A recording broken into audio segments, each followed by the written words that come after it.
11वां अध्याय। देवी का स्तवन तथा देवों को वर प्राप्ति। तदनंतर ऋषि ने कहा, देवी द्वारा शुंभ वध होने पर इंद्रादिक देवों ने अग्निदेव को आगे करके कात्यायनी देवी की स्तुति करना प्रारंभ किया। देवताओं के सफल मनोरथ होने से उनका मुखमंडल चमक रहा था और प्रकाश से दसों दिशाएं उद्भासित हो रही थी।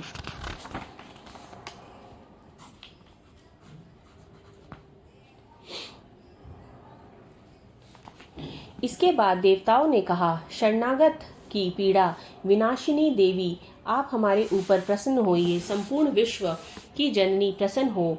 है विश्वस्वरी, इस समस्त विश्व की परित्राण करो। देवी, तुम ही निखिल ब्रह्मांड की एकमात्र अधिष्ठात्री हो। इस विश्व की आधारशिला तुम ही हो, क्योंकि पृथ्वी के रूप में तुम्हारी अवस्थिति है देवी, तुम्हारा पराक्रम अतुलनीय है। तुम ही जल के रूप में स्थित होकर समस्त विश्व को तृप्ति प्रदान करती हो। तुम अनंत बलशालिनी वैष्णवी शक्ति हो। इस संसार की करुण रूपिणी परामाया तुम ही हो। है देवी, तुम्ही ने इस संपूर्ण जगत को मोहग्रस्त कर रखा है। तुम्हारी कृपा होने से ही जीव पृथ्वी पर रहकर मोक्ष का अधिकारी बनता है देवी, तुम्हारे भिन्न भिन्न रूपों में जगत की संपूर्ण विधाएं निहित है। इस विश्व की समस्त नारियां तुम्हारे ही संपूर्ण प्रतिमूर्ति है जगत जननी, तुमने ही संपूर्ण विश्व को व्यक्त कर रखा है, अथवा तुम्हारी स्तुति अकथनीय है। तुम सभी स्तुत्य वस्तुओं से परे तथा परावणी हो। तुम स्वर्ग प्रदायिनी एवं मोक्षदायिनी के रूप में सर्वस्वरूपिणी हो, अतः तुम्हारी स्तुति इसी में समाप्त हो गई। तुम्हारी स्तुति के लिए इसके अतिरिक्त दूसरी बात और क्या हो सकती है। प्राणी मात्र के हृदय में बुद्धि रूप से स्थित स्वर्ग तथा मोक्षदायिनी नारायणी देवी, तुम्हें हमारा नमस्कार है। काला काष्ठा आदि रूपों में क्रमश परिणाम की और उन्मुख करने वाली तथा विश्व के उपसंहार में समर्थ नारायणी, तुम्हें मेरा प्रणाम है नारायणी, सभी मांगलिक पदार्थों को देने वाली तुम मंगलमयी हो। समस्त पुरुषार्थ को प्रदान करने वाली शरणागत वत्सला, त्रिनेत्रा और गौरी हो। तुम्हें मेरा अभिवादन है। तुम उत्पत्ति, पालन एवं संहार की शक्तिभूता सनातनी देवी, गुणाधार तथा सर्वगुण संपन्न हो। है नारायणी, तुम्हें मेरा प्रणाम है। शरणागत, निराश्रितों, दलितों आदि की रक्षा में तत्पर एवं समस्त कलेश नाशिनी नारायणी देवी, तुम्हें मैं प्रणाम करता हूँ। नारायणी देवी, तुम हंसारूढ़ होकर ब्रह्माणी के वेश में कुश मिश्रित जल का प्रोषण करती रहती हो। तुम्हें मेरा नमस्कार है। माहेश्वरी रूप से त्रिशूल, चंद्रमा एवं नागों की धारणी तथा वृषभ पृष्ठ पर आरूढ़ होने वाली नारायणी देवी, तुम्हें मेरा प्रणाम है। मयूरों तथा कुक्कुटों, मुर्गों से आवृत महाशक्ति धारिणी कुमारी रूप में स्थित निष्पाय नारायणी, तुम्हें मैं नमस्कार करता हूँ। शंख, चक्र, गदा एवं षड्युधारिणी वैष्णवी शक्ति संपन्ना नारायणी, तुम मेरे पर प्रसन्न हो। तुम्हें मेरा प्रणाम है। हाथ में भयंकर चक्र लिए पृथ्वी को अपने दाढ़ों पर उठाए हुए वराही रूप वाली कल्याणकारिणी नारायणी, तुम्हें मेरा नमस्कार है। दानवों के संहार में नरसिंह रूप से उगत तथा त्रिलोक यर्षिणी नारायणी, तुम्हें मेरा प्रणाम है। दाढ़ों के कारण विकराल मुख वाली मुंडमाला से विभूषित मुंडमर्दिनी चामुंडारूपिणी नारायणी, तुम्हारा मैं अभिवादन करता हूँ। लक्ष्मी, लज्जा, महाविद्या, श्रद्धा, पुष्टि, स्वधा, ध्रुवा, महारात्रि तथा अभिधारूपिणी नारायणी, तुम्हें मेरा नमस्कार है। मेघा, सरस्वती, श्रेष्ठा, ऐश्वर्य स्वरूपा, पार्वती, महाकाली, संयमशीला तथा सर्व अधिष्ठात्री नारायणी, तुम्हें मेरा नमस्कार है। सर्वरूपा सर्वेश्वरी सर्वशक्ति संपन्ना दिव्य रूपा दुर्गे देवी, आप हमारी सभी भीतियों से रक्षण करें, तुम्हें मैं प्रणाम करता हूँ।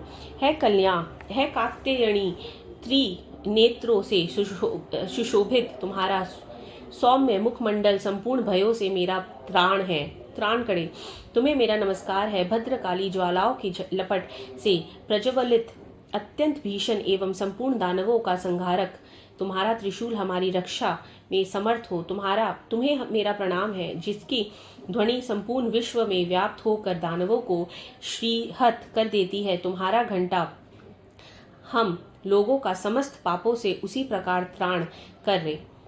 त्राण करे जिस प्रकार माँ अशुभ कर्मों से अपने पुत्रों की रक्षा करती है चंडिके, दानवों के वशों चर्बी एवं रक्तो रंजित तुम्हारे हाथ में शोभा पाने वाले खड़ग हमारा त्राण करे, तुम्हें मेरा प्रणाम है देवी, तुम्हारी प्रसन्नता से ही समस्त व्याधियों का शमन होता है, कुपित होने पर मनोरथ का नाश होता है। जो लोग तुम्हारे शरणापन्न हैं उन पर कभी विपत्ति के बादल नहीं मंडराते, तुम्हारा शरणागत प्राणी अन्यों का आश्रयदाता हो जाता है।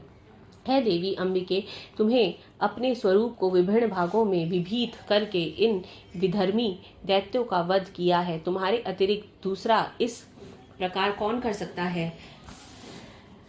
विधाओं में ज्ञान की उदासित करने वाला शास्त्र तथा वेदों में केवल तुम्हारा ही वर्णन है, किसी अन्य का नहीं।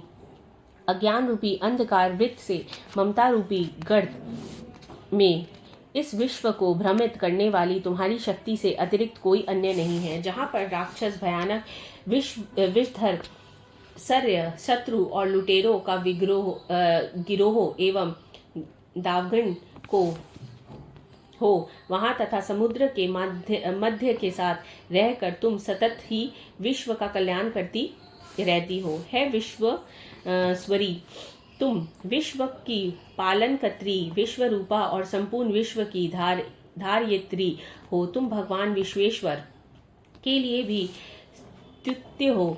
जो लोग भक्ति पूर्वक तुम्हारी वंदना करते हैं वे विश्व के शरणदाता बन जाते हैं। है देवी प्रसन्न हो, जिस प्रकार तुमने असुरों का संहार करके शीघ्र ही हम लोगों को मुक्त किया है, उसी प्रकार हमें सदैव शत्रुमय से राहित्य दिलाती रहो। आप समस्त जगत के महाताप का विनाश करें। उत्पात एवं पापों के फल स्वरूप उत्पन्न होने वाली महामारी आदि उपद्रवों को शीघ्र ही दूर करो। विश्व की पिंडानी निवारणी देवी, हम सब तुम्हारे चरणों में नमन करते हैं, हमारे ऊपर प्रसन्न हो। त्रिलोक्य वासियों की आराध्य परमेश्वरी, सब लोगों को वर प्रदान करो। तब देवी ने कहा, देवो, मैं वरदान देने के लिए तैयार हूँ, तुम अपना इच्छित पर मुझसे मांग लो। संसार के लिए मंगलकारी वरदान मैं अवश्य ही दूंगी। देवताओं ने कहा, है सर्वेश्वरी, तुम इसी तरह त्रैलोक्य की बाधाओं का निवारण करती रहो और हमारे शत्रुओं का नाश करो। इतना सुनकर देवी ने कहा, देवो, वे मनवंतर के 28वें युग के शुंभ निशुंभ नामक 2 अन्य दानवों का प्रकाट्य होगा। उन काल में मैं नंद गोई की पत्नी यशोदा के गर्भ से अवतरित होकर विंध्य पर्वत में वास करूंगी और उन दोनों कथित दानवों का वध करूंगी। इसके अनंतर मैं पृथ्वी पर भयंकर रूप से अवतरित होकर वे प्रचित नामधारी असुरों का संहार करूंगी। दैत्यों को अपना आहार बनाते समय मेरे दांत अनार पुष्प की भांति लाल वर्ण के हो जाएंगे। इस कारण स्वर्ग के देवता और भूतल के मनुष्यगण सदैव मेरी स्तुति के समय मुझे रक्त दांतिका नाम से संबोधित करेंगे। इसके बाद जब पृथ्वी पर 100 वर्षों तक अवक्षण का प्रकोप रहेगा, तब मुन्य के स्तवन में मैं भूमि पर अयोनिजा रूप में प्रकट होंगी। उत्पन्न होते ही मैं मुनियों को सत नेत्रों से देखूंगी। तब सभी दानव शताशी नाम से मेरा गुणानुवाद करेंगे। देवो, उस समय मैं अपने शरीर से उत्पन्न शाखों द्वारा ही संपूर्ण विश्व का भरण करूंगी। वर्षों न होने तक वह केवल शाख द्वारा ही जीवन धारण करेंगे। इस प्रक्रिया के कारण पृथ्वी में शाकंभरी नामक से मेरी प्रसिद्धि होगी। उस अवतार से मैं दुर्ग नामक महादानव का वध करूंगी। इससे मेरा नाम दुर्गा देवी के नाम से विख्यात होगा। फिर जब मैं भीम रूप बनकर मुनियों के रक्षार्थ हिमालयवासी दानवों का भक्षण करूंगी, उस समय सभी मुनिवर्ग भक्तिपूर्वक मस्तक झुकाकर मेरा स्तवन करेंगे। उस समय मेरा नाम भीमा देवी के नाम से विश्रुत होगा। इसके बाद जब अरुण नामक असुर त्रिलोक्य में उपद्रव करेगा, तब मैं लोक राक्षार्थ षठ पाद युक्त असंख्य भ्रमरों के वश में उनका विनाश करूंगी। उस समय सभी लोग मुझे भ्रामरी नाम से संबोधित करेंगे। इसी प्रकार मैं सदा ही असुरी उत्पात होने पर अवतार धारण कर शत्रुओं का संहार करूंगी। इस प्रकार 11वां अध्याय समाप्त।